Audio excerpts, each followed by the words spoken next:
My husband refused to take our child to the emergency room just to attend a meeting. I forgave him for that. But when I brought our child to the hospital, I accidentally saw him and his close friend walking into the maternity ward with her pregnant belly. His face said it all. He was the father of that child. I quietly left with my son, only to later ruin their affair during the sip and see event they planned for their baby. I am Angela Paxton, 35 years old, working at the Lexus Detroit dealership. My life used to be as peaceful as any other middle-class family, living in the suburban calm of Grosse Pointe Park. A small 2-story house, a husband in the tech industry, and a 5-year-old son named James, who never failed to make me smile each morning. My husband, Parker, 37, is a financial manager at the tech company Luminatech. He worked a lot, spoke little, and always carried his laptop with him, even during family dinners. I used to believe that was a sign of his responsibility. Now I know it was the perfect curtain for something else. One early March evening, Detroit's cold was skin-cutting, snow melting slowly, and the wind whistling through the bare trees. James came down with a fever and clutched his stomach in pain. I called Parker, panic in my voice. "Can you come home now? He's really hurting." On the other end, I heard the click of a keyboard, mixed with a detached breath. "I'm in an urgent meeting. Just take him to the hospital first, okay?" I was silent for a few seconds, then nodded even though he couldn't see me. After hanging up, I grabbed my coat and carried James into the freezing wind that pierced deep into my chest. On the way to St. Mary Mercy Hospital in Livonia, I drove while comforting my son, cold rain drumming against the windshield like my own frantic heartbeat. James's body was burning up. When we arrived, I rushed into the pediatric department.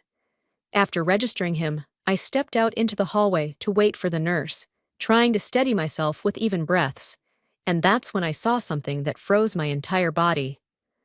At the far end of the corridor, through the frosted glass of the maternity ward, Parker was guiding a woman in a gray coat into an OB/GYN exam room. I couldn't believe my eyes. He leaned in, said something to the nurse, then gently placed his hand on her back, a gesture he hadn't offered me in years. She looked up, and under the white hospital light, her face became clear. Tiffany Wilson. I knew her, a close friend of Parker's who worked at a marketing firm in the same building as Luminatech. Parker once mentioned her over dinner, said she was very smart with huge potential. I remember smiling and believing it. But now, as the nurse asked, "Are you the baby's father?" and Parker nodded, I felt something inside my chest break apart.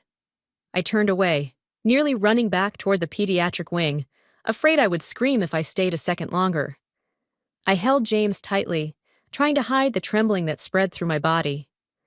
The doctor said it was just mild food poisoning, not serious, and prescribed a few simple meds.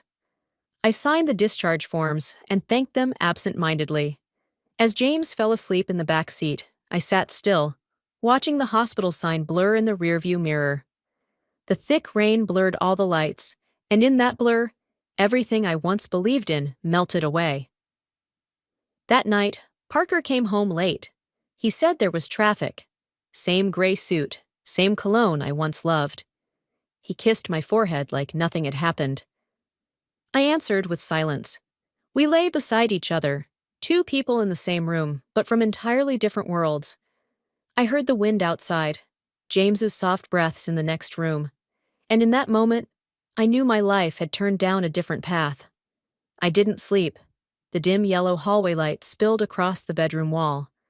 I stared at it for a long time and silently told myself, from now on, I will no longer believe his words, only the evidence. The next morning, Detroit was gray and damp, a misty drizzle falling lightly on the roof. Parker woke early as usual, carefully poured his coffee, adjusted his tie, then leaned down to kiss James on the forehead. My son giggled, unaware that the hands gently touching him belonged to a man who had just walked out of a maternity ward the night before. Parker turned to me and asked calmly, "Do you want me to take James to school today?" I smiled. "No need. We'll go together." He nodded, picked up his briefcase, and like every other morning, left the house without looking back. He thought I trusted him. But in truth, the calculations had already begun in my mind. Once the door closed, I watched from the window as his gray sedan pulled out of the driveway. I waited exactly 3 minutes, then opened Find My iPhone, the app we once installed to track each other's locations while traveling. On the screen, his location showed clearly: St. Mary Mercy Hospital, Livonia, not his downtown office in Detroit.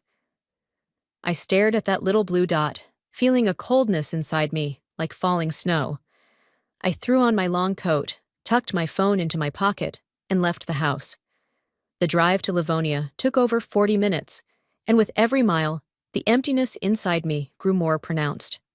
When I arrived, I parked in the visitor's lot, pulled up my collar, and walked into the lobby. Inside was the familiar hospital scent: disinfectant, sweat, and fear. I walked up to the maternity reception desk, trying to speak calmly. "Excuse me, I'm a friend of Tiffany Wilson. Which room is she in?" The young nurse looked up, scanned me from head to toe, and said quietly, "Room 303. She's waiting for an ultrasound." I nodded, thanked her, and slowly walked down the hallway. The sound of fetal heart monitors pulsed steadily from room to room. Each step I took felt like I was treading on splintered memories. When I reached room 303, I stopped. The door was slightly ajar, and through the narrow gap, I heard Tiffany's voice, faint and trembling. "The doctor said the baby's only 24 weeks, could be born premature at any time. If she doesn't survive, is it because I sinned? Because I cheated?" A long silence followed. Then I heard Parker's voice, low and steady. "Don't think that way. I'll take responsibility. Just stay calm." That voice, once the same one that had comforted me the night I gave birth to James, now twisted my stomach in knots. I had to brace myself against the wall to keep from collapsing. The room smelled of antiseptic, but to me, the air felt thick and heavy with betrayal. I backed away, step by step, my heart pounding, my breath tight, like someone was squeezing my throat. I don't remember how I got out of the hospital.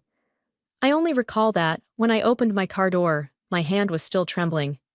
I sat for a while in silence, staring through the windshield as Detroit's sky turned into a thick gray blanket. I wanted to cry, but no tears came. I didn't feel pain anymore, only numbness.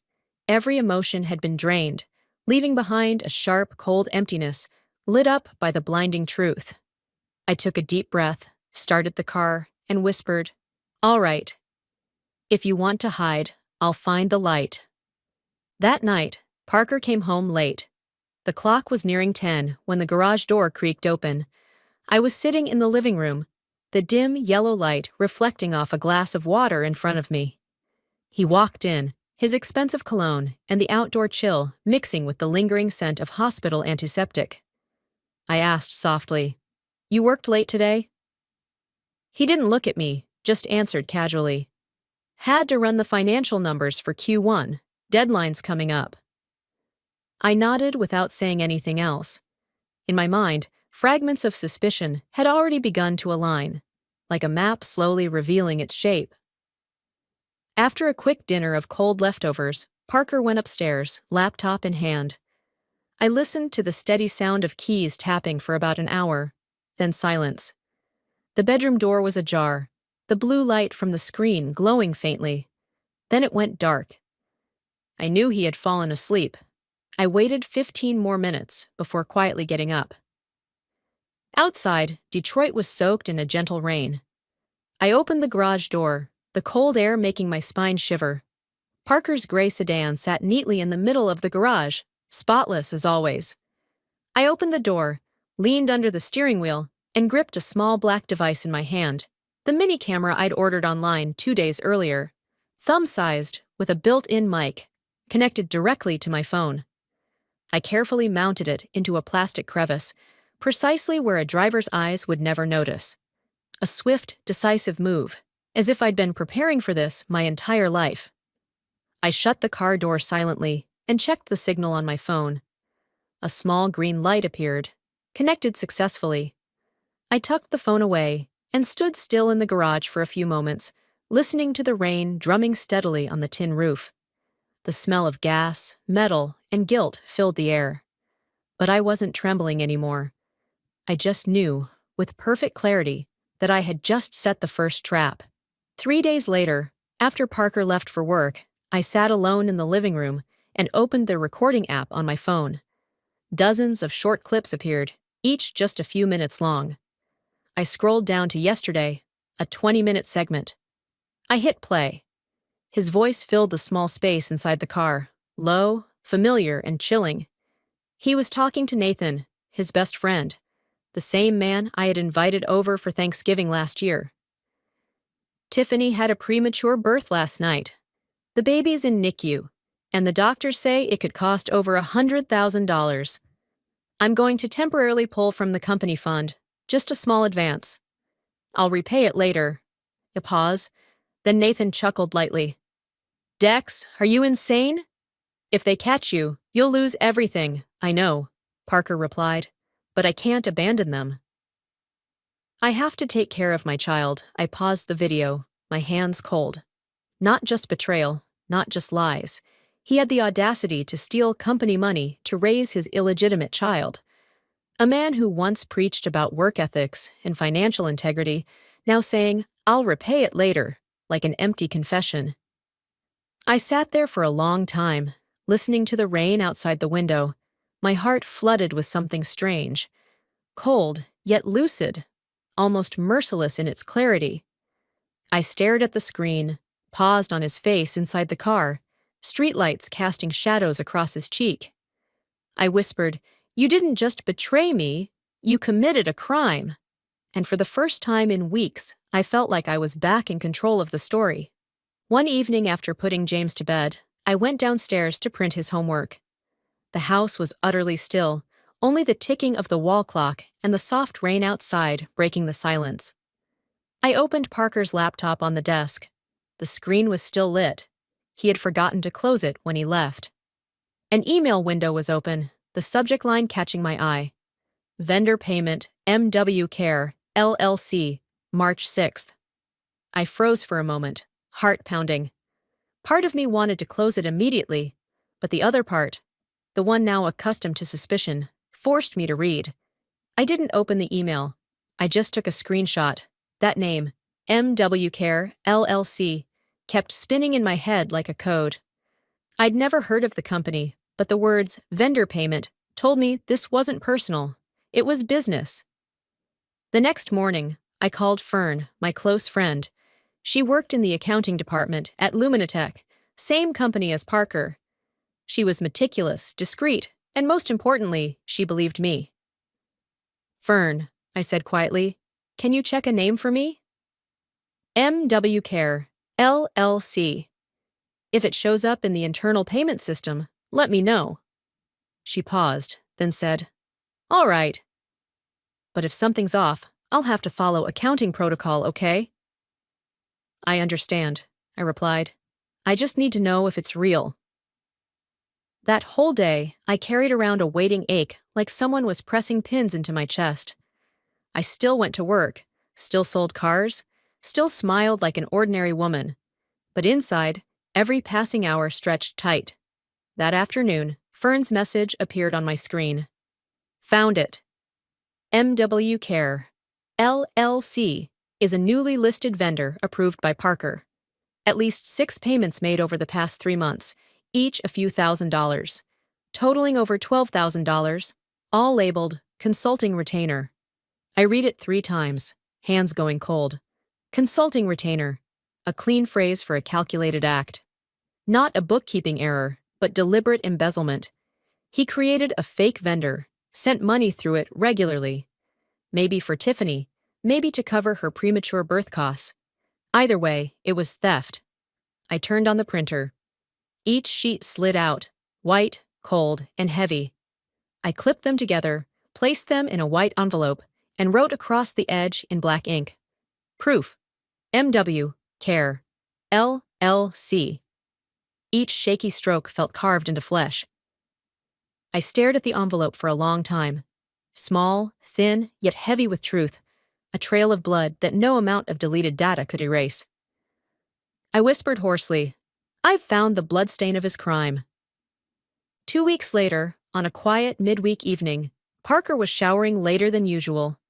He left his phone on the kitchen counter, screen still lit, a new message popping up. I was about to look away, but the sender's name made my heart freeze. Tiffany Wilson. My hand trembled slightly as I picked it up, entered his passcode, his birth date. The lock opened immediately. He never thought I would do this, because he believed in the silence I'd maintained for years. The message appeared. Baby Ellie will be discharged in 4 weeks. I think hosting a sip and see at your place would be perfect. Is your wife going to be away on business? I reread every word, as if my eyes refused to accept what they were seeing. Sip and see, Ellie, your place, every word a blade. Sip and see, a party to welcome a newborn, where parents proudly introduce their baby to friends. At his house. My house. Parker replied within seconds, no hesitation. Yeah. Go ahead and plan it. Her cousin's wedding is in early June. We'll have 3 days she's not home. I stood frozen, the phone burning in my hand. Every sentence was an irreversible truth. He wasn't just betraying me. He was about to turn the home I built with every overtime shift and small saving into a stage where his sin would be celebrated. I looked up at the kitchen. James' breakfast chair, the fridge covered in his drawings, last year's birthday card of me and Parker. All of it would become the backdrop for a sugar-coated lie where people toasted to his child. I gripped the phone, lips trembling. In my mind, images flashed. The hospital room, the MW Care LLC invoice, and now, this party invitation. Everything connected, a perfect chain of guilt. I took a deep breath, placed the phone back exactly where it was, and stepped back. For the first time in years, I didn't feel like a victim. I felt like the one holding the script, and he, though unaware, had just stepped into Act 2 of a play he wrote himself. The next morning, as Parker sipped his coffee and scrolled the news, I said softly, "My cousin's wedding is in Boston, early June. I'll be gone for 3 days." He looked up, tired eyes lighting up briefly. "Really?" "Good. I'll watch the house." I nodded, keeping my tone natural, like a wife who still trusted her husband. But in my mind, every detail of the plan had begun moving into place. That day, I left work early and visited a small hotel in downtown Detroit, 4 blocks from our home. I didn't check in, just reserved a room for early June, the date of the party. I paid cash, used no cards, and asked them not to keep personal info. When the clerk asked, "Business trip?" I smiled and said, "Just a few private days." Over the following days, I worked like a shadow. While Parker went to work, I stayed home collecting every piece. From the car cam, I clipped the parts where he discussed taking company money. From Fern, I received the stamped internal statements, enough to prove embezzlement. From his laptop, I printed screenshots of the MW Care LLC email and payment records. I labeled each item, arranged them by date, and clipped them in transparent folders. On the 3rd night, I sat alone in the study, laptop open, its light casting shadows on my face. I launched a presentation app, dragged each image into sequence, set the text in white on black. The first slide read, "The 2 lives of Parker Paxton." I stared at that line for a long time. Each slide after showed another mask he wore: model husband, good father, trusted manager. And beneath those images lay the truth. Invoices, audio recordings, payment records, text messages with Tiffany. I didn't rush. I added each slow transition, each photo sliding across the screen like a blade. When done, I saved 3 copies, one on a USB drive, one to an anonymous email, and one on my phone. I leaned back, the clock past midnight. Outside, the train horn echoed from the Detroit River, long, cold, and solitary. I closed my eyes, listening to it echo like a warning from the future, that some truths can never be buried.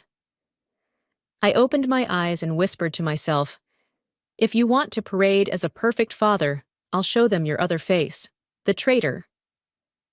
2 months passed. Tiffany delivered prematurely, but the baby survived after 8 weeks in the NICU. I didn't have to seek it out. Everything came to me. That morning, I saw their photo appear on Facebook. Tiffany cradling the baby, her face exhausted but radiant. Beside her, Parker draped an arm around her shoulders, his eyes proud and tender, eyes that once made me believe he was a good man. His caption read, "Welcome home, Ellie." I stared at the photograph for a long time. Welcome home. The home he was referring to. The very place where my son and I still lived. The place he was about to use to welcome the child from his affair. I no longer felt pain. Only a pleasant chill. When the truth is fully exposed, it no longer hurts. It only readies you for the counterattack. Beneath the post, I read the announcement I had expected. Sip and See, Saturday, June 5th, at the Paxton residence. No surprise, no shock, just a slight nod. Everything was unfolding exactly as Tiffany's message had told him. He didn't suspect anything, believing I'd really gone to Boston as I said. The next day, during my lunch break, I checked my work email and found a series of invites. Sip and See, the Paxton home. He had invited nearly 40 people, all his colleagues and new clients, people who had never known me, had never stepped into that house, had never seen the truth behind the framed family pictures in the living room. I finished reading, didn't laugh, didn't speak. I only took a slow sip of coffee, opened my laptop, and created a new folder on the screen. I named it Sip and See, June 5th. Inside, I copied every document I had prepared. The car camera footage, the MW Care LLC statements from Fern, the screenshots of the emails, and the recorded conversations between him and Nathan. I numbered each file and labeled them clearly, then made 2 backup copies, one on a USB drive, one sent to a cloud account he did not know about. I looked up at the window. On the street outside, lilac bushes bloomed, people walked their dogs, children ran about. A normal, peaceful day, yet I knew I was entering a phase with no turning back. I leaned in the chair, hearing my heartbeat steady. I was no longer afraid, not even angry. I was waiting for June 5th, the day he would publicly celebrate a false joy, and I would expose the truest truth. On the evening of June 4th, I arrived at the small hotel I had booked 2 months earlier. A 3rd-floor room overlooking the Detroit River, quiet and spotless. I placed my bag down, took out the USB, the printed materials, and the spare envelope, arranging them neatly on the wooden desk beside the window. The last rays of daylight fell on the desk, casting a soft golden glow, warm yet strange. I sat there, opened my phone, and called Fern. Her voice came through the speaker, slightly trembling. "Are you all right, Angela?" I looked at the pile of documents spread out before me and replied slowly, "I'm okay. But I need your help with one more thing." I lowered my voice. "If anything happens, if he reacts or I don't contact you in 2 days, send that envelope to Attorney Mitchell."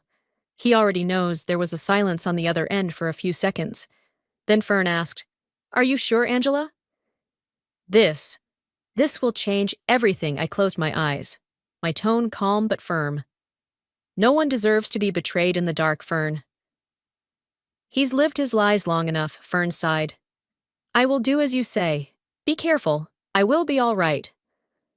I hung up and entered the bathroom. The yellow light on the mirror cast a soft layer of warmth. I stared at myself in the mirror for a long time. The woman looking back was strange, her eyes no longer clear as before, but deep, dark, and resolute. I opened my makeup bag, picked up a deep red lipstick, and slowly drew a line on my lips.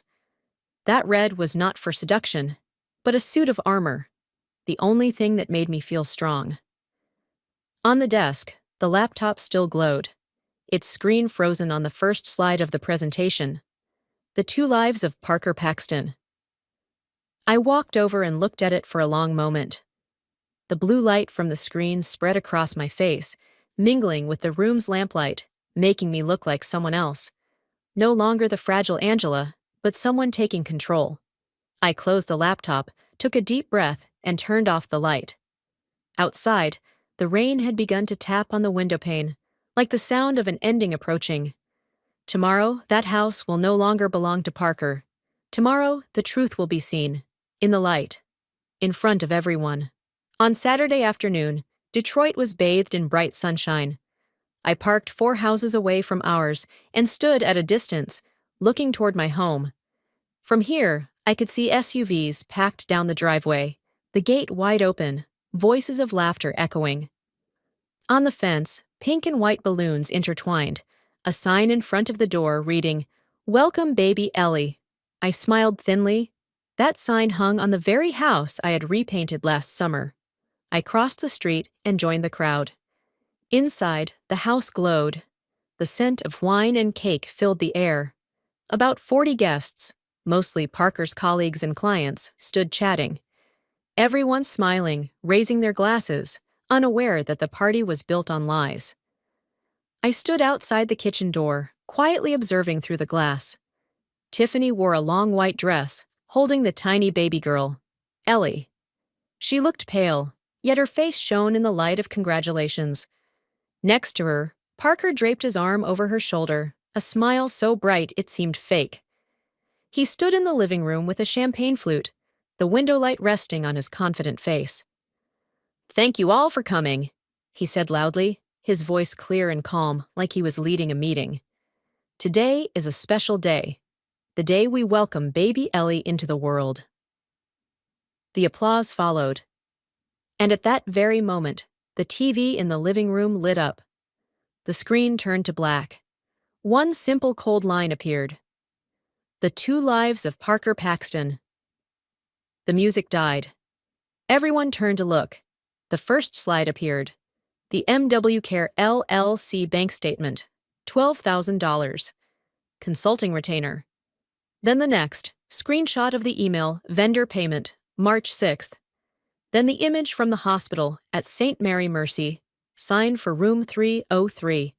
A voice crackled through the speakers. Parker's voice, pulled from the car cam. "Tiffany delivered prematurely last night. NICU costs could exceed $100,000. I'll pull from the company fund temporarily." The room went silent. Only the metallic clink of glasses touched accidentally broke the hush. Tiffany turned pale, lips parting. "Dex, what is this?" And Parker, standing there amid the crowd of colleagues, among the people who once admired him, only lowered his head. No more music, no more words. Only the truth, shining on the screen like a blade through the facade. And in that moment, I knew. I had taken back everything he stole. Not through violence, but through revelation. Parker couldn't speak a word. He looked around the room, where familiar faces suddenly felt alien.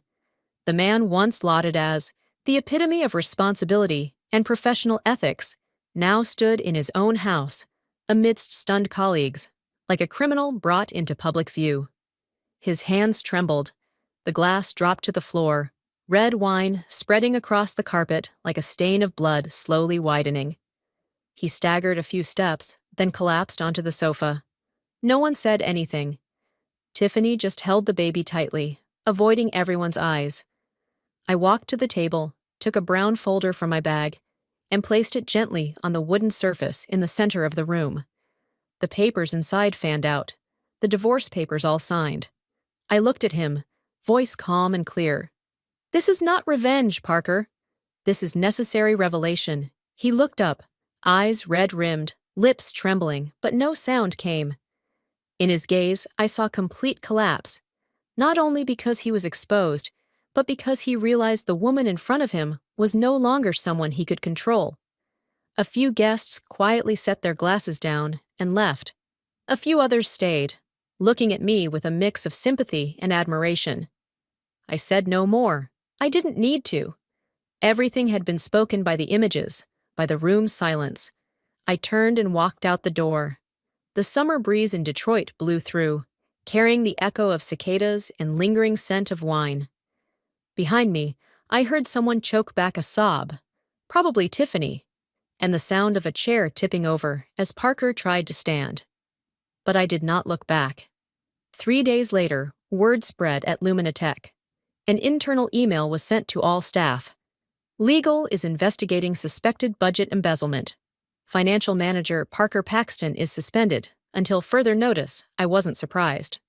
Fern had forwarded all the evidence, the MW Care LLC statements, emails, and audio recordings, directly to the legal department. What I had prepared was not just for exposure, but for closure. In those 3 days, I didn't see Parker. He vanished from the house, no texts, no calls. Only the quiet home remained, the overturned chair, and the dark blotches of dried wine on the carpet, like evidence of the afternoon when all lies were laid bare in daylight. 2 weeks later, the local Detroit Financial News section ran a small item. Luminatech suspends financial manager Parker Paxton pending internal embezzlement investigation. I read the article in silence. No triumph, no agony, just as if I were watching a movie whose ending I'd already known. His life began to freefall, piece by piece. Tiffany was fired only a week later. The marketing firm where she worked cited breach of professional ethics affecting brand image. Her health insurance was cut off immediately. The bills for baby Ellie's treatment at St. Mary Mercy Hospital piled up, the amount far beyond what she could ever pay. I heard it through Fern, who still had a friend in the hospital finance division. Tiffany moved into a dilapidated apartment in East Point, living off temporary government assistance. From social media, I saw she appeared less often, her face hollow, her eyes those of someone waking from a long nightmare. As for Parker, the company pursued criminal charges. Once the legal department forwarded the file to the police, nothing could be undone. The internal memo confirmed he had withdrawn more than $12,000 from the project fund through the fake account MW Care LLC. That account was registered under a fictitious business ID, and the address listed was a P.O. box in Livonia. I remember letting out a sigh when I read that memo, not out of pity, but because the outcome felt as it must. One early morning in July, I received a text from Fern. He moved out of the city, rented an apartment in Dearborn, Southwest area. No one wants to rent to him after this. I looked out the window. The row of trees before the house swayed in the early sunlight.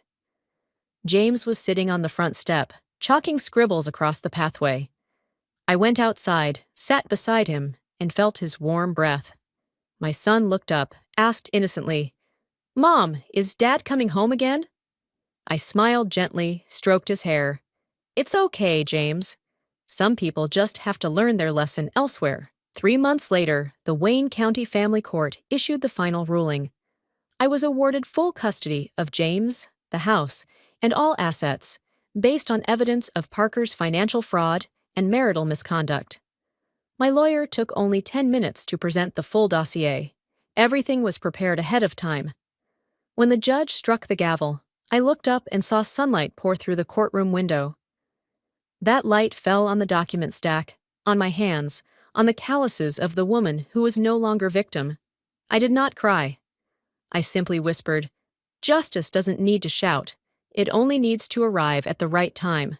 A month later, Detroit slipped into early autumn. Leaves began to turn gold, skies were high and clear, and the river wind blew cold but gentle. I took James for a walk along the Detroit Riverwalk, a stone-paved path running parallel to the water, where city folks often came to exercise or watch the late afternoon pass. James ran ahead, holding a small dolphin-shaped kite, giggling every time the wind pulled the string taut. I walked slowly behind him, watching my son's laughter and feeling a lightness inside me, like water. We stopped at a stone bench near the dock. James turned around, his eyes clear and innocent, and asked, "Mom, is Dad coming back home?" That question made me pause slightly.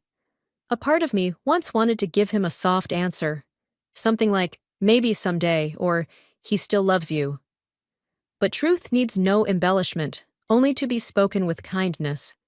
I sat down, pulled James close, ran my fingers through his soft hair, and smiled. "It's okay, sweetheart. Some people only learn their lessons when they're by themselves." James nodded, as if he understood in that childlike way, not grasping all the facts, but sensing peace in my tone. He rested his head on my shoulder, his tiny hand holding mine tighter. The river breeze swept by, carrying the scent of water, wildflowers, and faint music from a distant cafe. I looked at the river, its surface reflecting the falling sunset, and thought about everything that had passed. I no longer felt anger toward Parker.